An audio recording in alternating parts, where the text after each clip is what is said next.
조영원의 백과기행 2. 시대가 아무리 변하고 기계 문명이 아무리 발전해도 변하지 않는 것이 있다. 그것은 생로병사이다.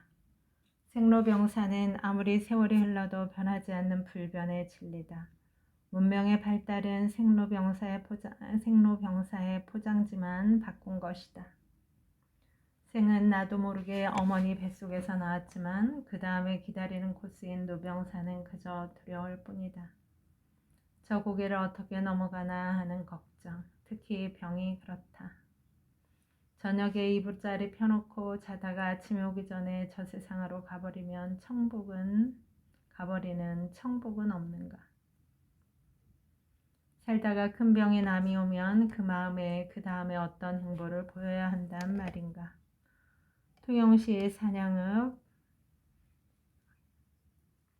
바위 밑에 있는 휴석재는 암 선고를 받은 40대 중년의 남자가 지은 집이다. 휴는 부엉이. 그야말로 죽기 전에 집을 한번 살고 싶었던 집을 지어볼 생각이었다. 집 주인은 1964년 용띠이다. 어쩌다 암에 걸렸다가 사업이 복잡해지면서 스트레스를 너무 많이 받았다.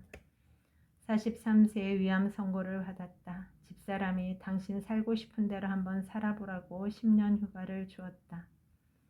자신이 생계를 책임질 테니까 10년 휴가를 떠나보아라. 이렇게 해서 바닷가에 터를 잡고 5년째 조그만 집을 짓기 시작했다. 집사람 잘 만나서 아직 죽지 않고 5년째 살고 있다. 여기 오지 않고 사업 문제와 돈 문제로 골몰했으면 벌써 죽었을 것이다. 처와 딸 둘은 통영시내에 산다. 육지가 끝나는 곳 바다가 시작된다. 산양읍 신전리는 조그만 어촌이다. 가구 수도 20가구 미만이다. 휴석재 마당에서는 바다가 곧바로 보인다. 이 바다는 한산도 앞바다. 태풍 불 때 빼고는 풍랑이 없는 것처럼 조용하고 평화롭게 보이는 바다. 호수 같은 바다라고나 할까?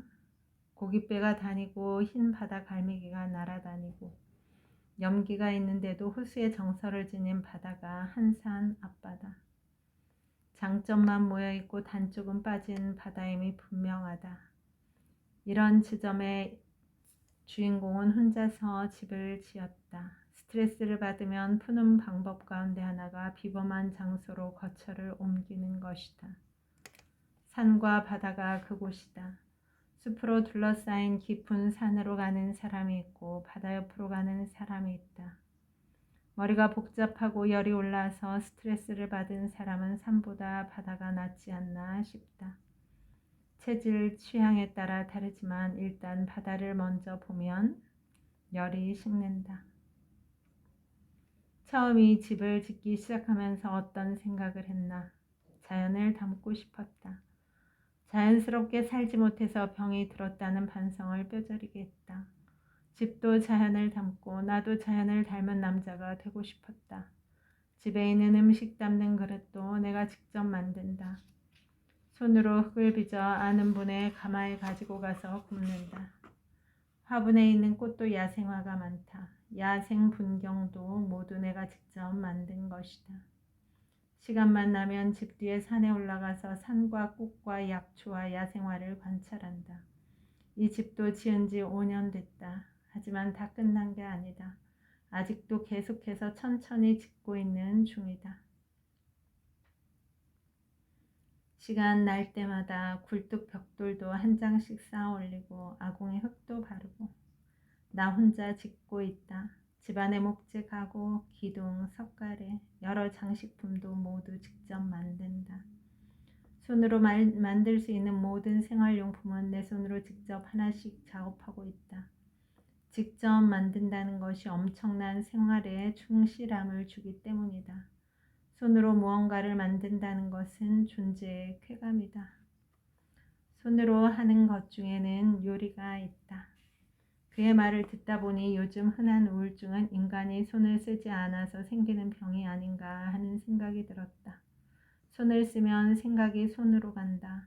손으로 간다는 것은 근심 걱정을 머리에서 손으로 잠시 이동시키는 작용을 한다.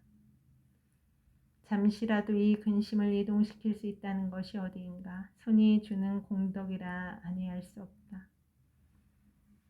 한 번은 바다에서 채취한 파래로 만든 파래전을 먹어보았는데 어디서도 맛보지 못한 독특한 풍미였다. 바로 집 앞의 바다에서 채취한 파래.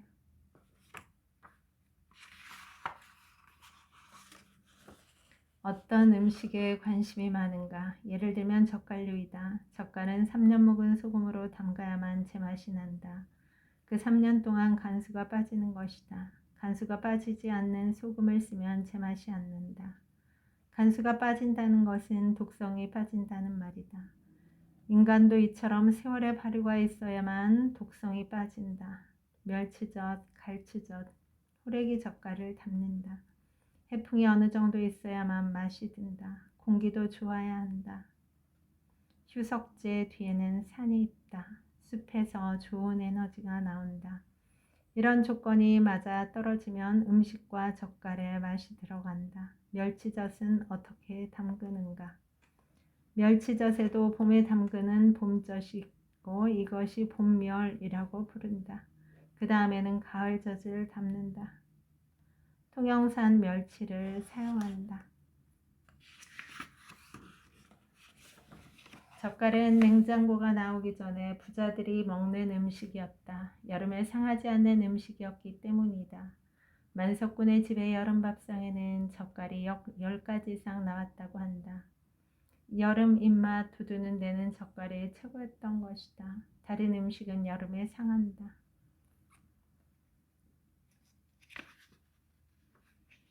산초와 비슷한 제피는 독특한 향을 풍기는 향신료로 구충 효과가 있다고 한다. 고대 대가야 문화권에서는 음식에 제피를 넣어 먹는 습관이 있다. 대가야 문화권이라고 하면 김해에서부터 통영, 진주, 산청, 남원굴의 순천까지 포함한 지역. 이 지역은 김치를 담글 때, 추어탕을 끓일 때 제피를 넣는다. 그러면 비린내가 사라지는 독특한 향이 입맛을 돋운다. 순천 쪽에서는 진피, 통영 쪽에서는 제피라고 발음한다. 고려시대 수도였던 개성 사람들은 산초라는 말만 들어도 침을 흘렸다고 전해진다. 그만큼 산초의 맛을 알았던 것이다. 휴석제 주인은 장아찌도 잘 담근다. 산에서 채취한 제피잎과 가시오가피잎 그리고 은개 두릅으로 장아찌를 만든다. 들에서 채취한 깻잎, 고추, 가지로도 만든다. 바다에서 채취한 톳, 파래, 모자반 등을 이용해 역시 장아찌를 만든다. 휴석지에서 하룻밤을 잤더니 창밖에 한산바다 풍경이 몽환적으로 다가온다. 태고 시절의 어슴푸레한 풍경 속에 내가 들어와 있다. 바닷속에 내가 떠 있다니. 집주인은 아침 일출이 올 때는 카메라를 꺼내 들고 태양을 겨냥해 찍는다. 바다 위의 일출은 언제나 삶의 의욕을 북돋워 준다. 일출을 찍을 때마다 마음이 설렌다. 밤에 달이 뜨는 시점에서는 술을 마신다. 은근의 선배가 석곡의 꽃을 따서 담근 난주를 한 모금 마신다. 성란과 오미자, 솔잎과 매실을 넣어 우린 난주는 가히 신선의 향취를 지니고 있다. 가장 앞권은 한산바다에 해무가 가득 차 있을 때다. 오직 안개뿐이다. 바다인지 육지인지 천상계인지 분간이 가지 않는다. 이때는 존재를 잊어버려야 한다. 그야말로 몽유 해원도가 연출된다. 이 풍경을 보고 사는데 어찌 병이 낫지 않겠는가. 10년 휴가를 받은 중년의 남자의 로망이 서린 집이 바로 부엉이 바위 밑에 휴석제이다. 바다로 가는 길이라는 글귀와 바다가 하나의 프레임으로 보인다.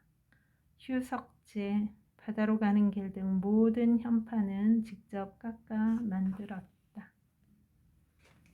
여러분, 오늘도 좋은 날입니다. 오늘 하루 잘 살아내느라 수고 많았습니다. 힘내세요. 다음에 또 만나요. 감사합니다.